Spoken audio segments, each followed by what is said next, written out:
As always, guys, this is just for entertainment purposes only. This is not financial advice. Hey guys, and welcome back to my channel. We need to talk about the latest market sell-off. So those of us who've been around with in January, they saw that there was a pretty big sell-off in January, and all the stocks got hit. Actually, the sell-off started in November. But in November, we didn't really notice it that much because it was mainly the small caps, the mid caps who were getting touched. And since very recently, this year, we also have the larger caps getting hammered, and also on a worldwide level. So this is a worldwide ETF tracker. It tracks developed markets, the emerging markets, and we see year to date for an ETF down 6.64%. That's a lot. The QQQ technology, mainly technology, is even worse. So we're seeing it's down 12.44% down. So those are a bit the thing that we compare with. And this video I want to focus a bit more on the food technology stocks and see how they're doing and where I think they're going to go. My view on their finances, is any of them, are they going to go bankrupt? That's something I would like to know. So there is an ETF actually that is following food tech, and we see it's been down 9% this year. So it's performing better than the QQQ, but not as good as a worldwide tracker. And look at some of the 5 favorite stocks of mine under that tracker. First one being BYND. I think BYND actually is keeping this tracker up a little bit for this year. Well, it's still down 5%.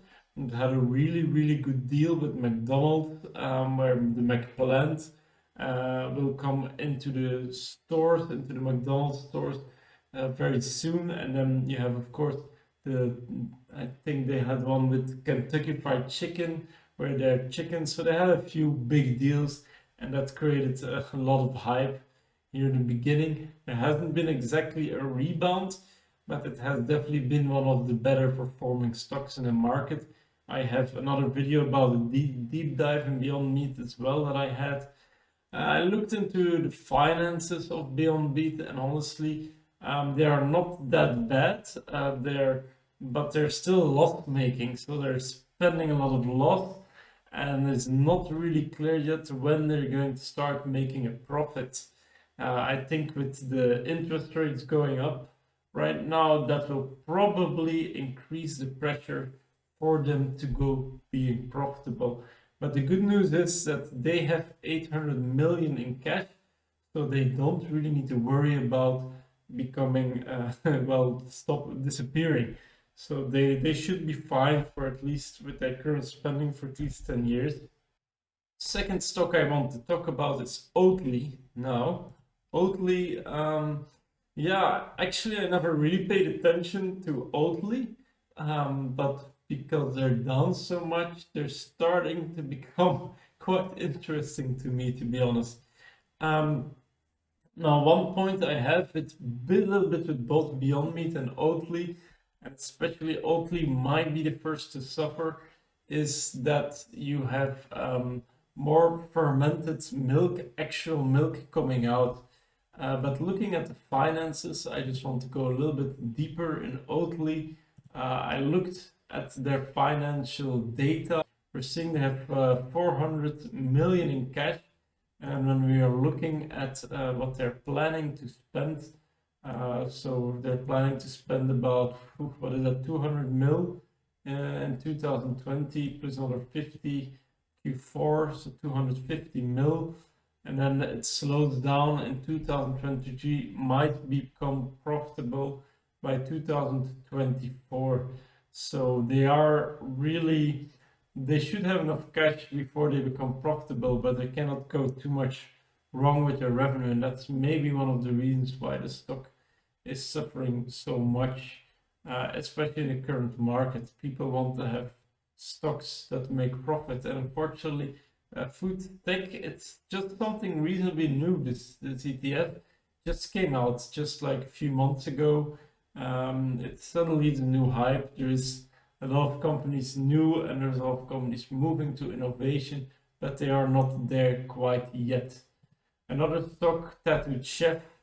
Yeah, I don't know about Tattooed Chef. I mean, what I see is that they're not really doing anything that cannot be copied really easily. So I'm not sure that they're really that innovative. So that's a little bit the fact that I'm missing. And for their finances, I still think they might actually drop a little bit more. You can see it, they're down 18% for this year. That's very painful. And then you have AppHarvest. I have a really small investment made in these, but has not really paid off yet. It's down 13%. So I'm kind of a small bag holder at this, because when you're looking at 1 year ago, it's actually coming from almost 40 euros. So we're looking at almost 75% down on this stock. Keep in mind, Amazon was 97% down. No, I don't think AppHarvest is the next Amazon, but I do think they are really providing technology that we really badly need. So I am a little bit like that. Sometimes it's not about the profits for me, and it's more about what this company can do. And I think in the long run, it really will pay off. I have another video about AppHarvest where I go into the details. And then the last one, MITC, is the only one that's up somewhat, not yet spectacular. I think partly it's because lab-grown meat is getting more and more attention. I also see like the plant-based meat of BYND and maybe the milk of OTLY as something temporary that will be replaced by, look at Formo, look at Perfect Day in the US. So they might take over that market of the plant-based, and that's probably going to curb the growth of Beyond Meat and Oatly on the long run. Then we're talking about 5 years plus, and until then, until that time, this company MITC, I think they're planned to start generating some revenue only for the first time this year. But because they're so important, what they're trying to do, I think that's pretty much keeping the stock price up, and it's gone largely unnoticed, but they had a pretty good beginning of the year so far. But generally, when we're looking a little bit deeper and we're going to see for the last year, we're seeing Beyond Meat down 50-60%. We're seeing Oatly down 67, maybe 75% down. Tattooed Chef 50% down, actually most in the last 3 months. That's so painful. And then we have, I told before, AppHarvest 90% down. MITC also 40% down. So generally there has been quite a brutal slaughter in these small tech stocks, in these food innovation stocks. And from that perspective, they're really following like the slaughter of the small caps and mid caps tech stocks that happened in the QQQ, even though they are performing clearly slightly better this year. Perhaps, I don't know why, perhaps because more and more people see the value of it. And how long is this spin going to last? That's something that we can wonder about. I did discuss the QQQ before, and I thought the QQQ would drop about 10%, and then we would see a correction. So now we're seeing that a lot earlier and a lot deeper. So we had just a really bad week for the QQQ, for the technology stocks in general. That's not going to be forgotten very easily. So in the weekend, a lot of people are going to think about that. On the other hand, what we can see now, there's blood on the streets. The next 2 weeks, we're going to see earnings of all the large caps. People might have been saving money and buy up those earnings. And what we might start to see is that good earnings will be rewarded And that could be a turnaround of the market.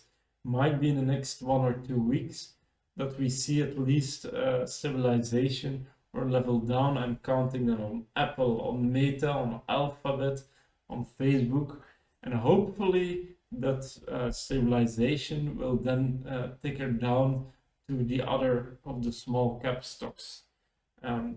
So we'll see. That's my opinion on the current market. I stay 100% invested. I haven't sold anything.